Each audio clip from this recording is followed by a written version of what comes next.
hanya menerima Allah semata. Ya. Duluan mana?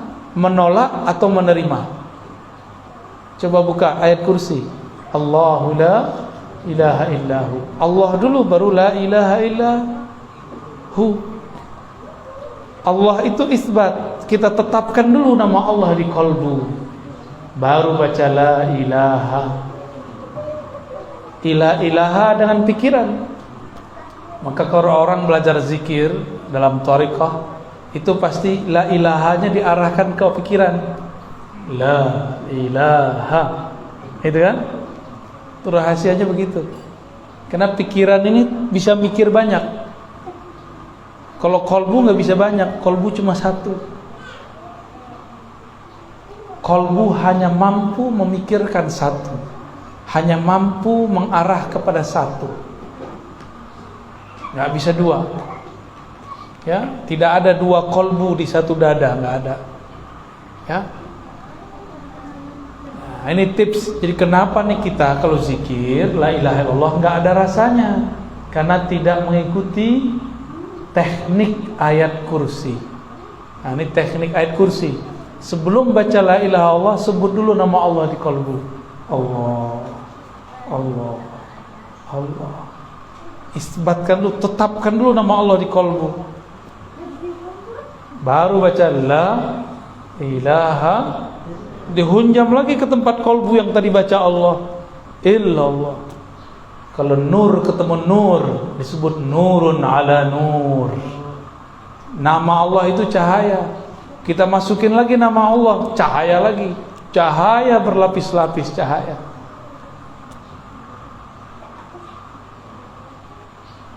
Kira-kira begitu. Ini tips supaya berangkat dari zikir munafik menjadi zikir mukmin. Zikir munafik jadi zikir mukmin. Ya. Kolbu ini terganggu kalau mata melihat. Maka kalau zikir, kata Nabi, ghammid ainaik, wahai Ali, pejamkan matamu. Jadi kalau zikir, mau subhanallah, mau alhamdulillah, mau Allahu akbar, apalagi la ilaha illallah, pejam mata ya.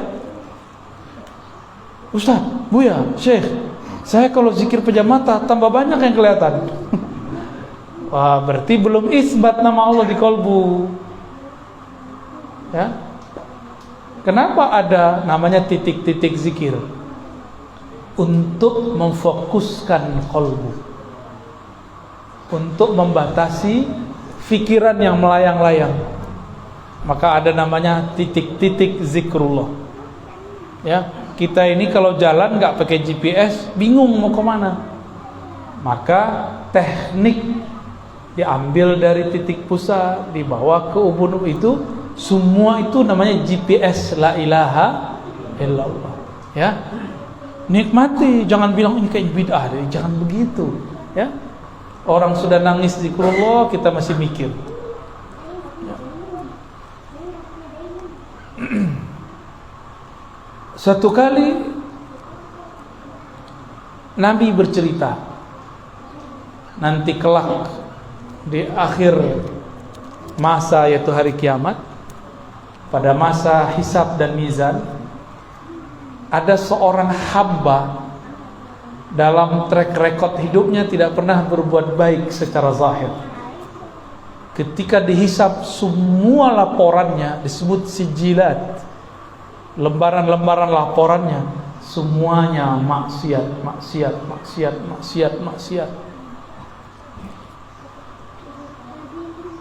Akhirnya ketika mau ditimbang, apanya yang mau ditimbang? Semuanya maksiat. Sepanjang mata memandang laporan, semuanya maksiat. Pohon lapor, dia maksiat. Binatang lapor, dia maksiat. Malaikat lapor, dia maksiat. Tanah lapor, dia maksiat. Dia diam aja. Ini orang diam aja. Di dalam hatinya menyimpan satu rahasia. Ya. Malaikat azab, dalam hadis Imam Baihaqi dan Imam Tirmizi, dua riwayat ya. menyebutkan bahwa malaikat azab kemudian menarik dia untuk diseret masuk neraka. Maka dirantailah orang ini dengan rantai yang sudah disiapkan oleh malaikat azab. Tapi belum rantainya itu sampai, tiba-tiba Allah berkalam, wahai malaikatku yang sedang bertugas, ada satu hal yang belum kalian periksa, satu hal yang belum kalian timbang. Apa itu? Bedah isi dadanya, bedah isi kolbunya.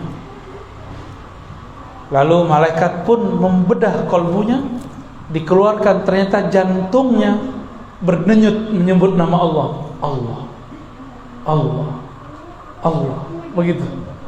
Di riwayat Imam Tirmizi itu jantungnya, kolbunya membaca la ilaha illallah, dan itu tertulis, ada nur di dalam kolbunya. Apa kata Allah? Tuh, catat, timbang. Dicatat oleh malaikat, ditimbang. Bahkan di riwayat itu dikatakan kolbunya diambil, jantungnya diambil, lalu langsung timbang. Apa yang terjadi? Yang tadi amal baiknya tiada waktu ditimbang, sekarang ketika kebenaran la ilaha illallah ditaruh, langsung begini, set.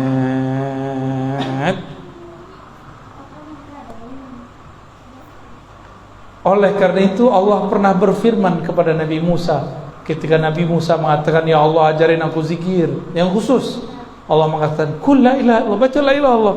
Kata Sayyidina Musa, itu juga banyak yang amalin ya Allah. Jadi ternyata Nabi sama Allah itu udah kayak teman, ahlullah, keluarganya Allah, udah kayak teman. Ya Allah, ini kan udah biasa, ono tetangga juga baca la ilaha illallah gitu. Ya, samanya manjaan dengan Allah Subhanahu wa ta'ala. Lalu apa kata Allah? Musa, timbang langit dan bumi dengan kalimah la ilaha illallah. Itu masih berat kalimah la ilaha illallah.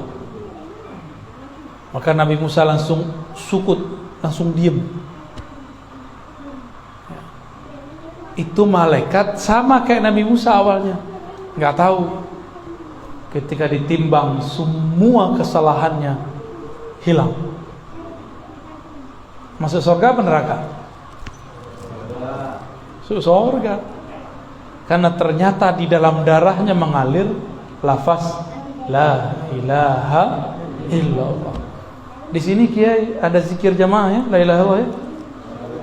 Ya? Takian ya? Takian dari jalur Madiun. Kiai Ansari. Oh, sama Opik berarti ya? Sahabat saya Opik. Beberapa bulan lalu beliau mengabarkan saya, itu mursyid saya, ya, Abah Ansari. Ya. Jalurnya ke Kiai Usman ya, Ishaqi. Ya, ketemu sanad kita di atas. Orang kalau mengerti sanad, dia bersaudara. Maka kita bersaudara. Ketemu di Syekh Ahmad Khatib Sambas, ketemu di Syekh Nawawi Al-Bantani, ya, ketemu di Syekh Maulana Khalil Bangkalan, ketemu di Syekh Hashim Asy'ari, ketemu. Jadi ahlul ilmi, orang-orang yang berilmu, mengerti sanad, mengerti silsilah, dia bersaudara. Orang bersaudara ya tekar-tekar dikit ya diislah, ya, nggak boleh dipanas-panasin. Anak-anak ini dia biarin dengar aja, kalaupun dia berisik, dia belum ngerti apa yang kita omongin, ya, nggak apa-apa. Nanti mereka dapat berkahnya. Saya kan dulu kayak mereka, ya, bengong, ini ngomong apa sih, tapi dengerin aja. Tapi sekarang saya paham yang diomongin orang dulu, ya. Umur berapa deh? Lupa umur ya? 12. Saya umur 12 sudah belajar thariqat samaniyah.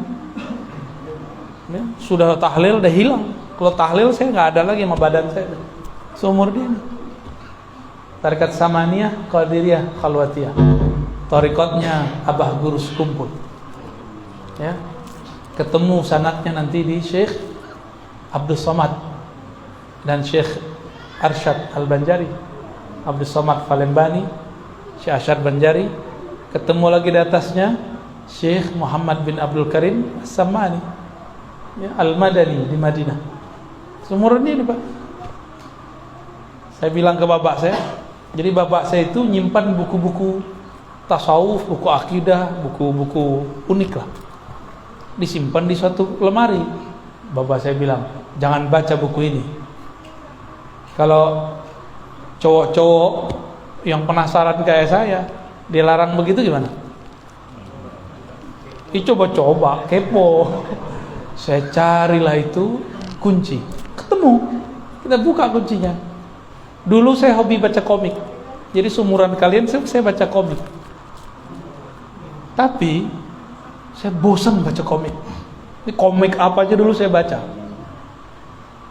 Jadi kalau ada anak-anak senang komik, itu bagus, ya. Tapi harus diarahin.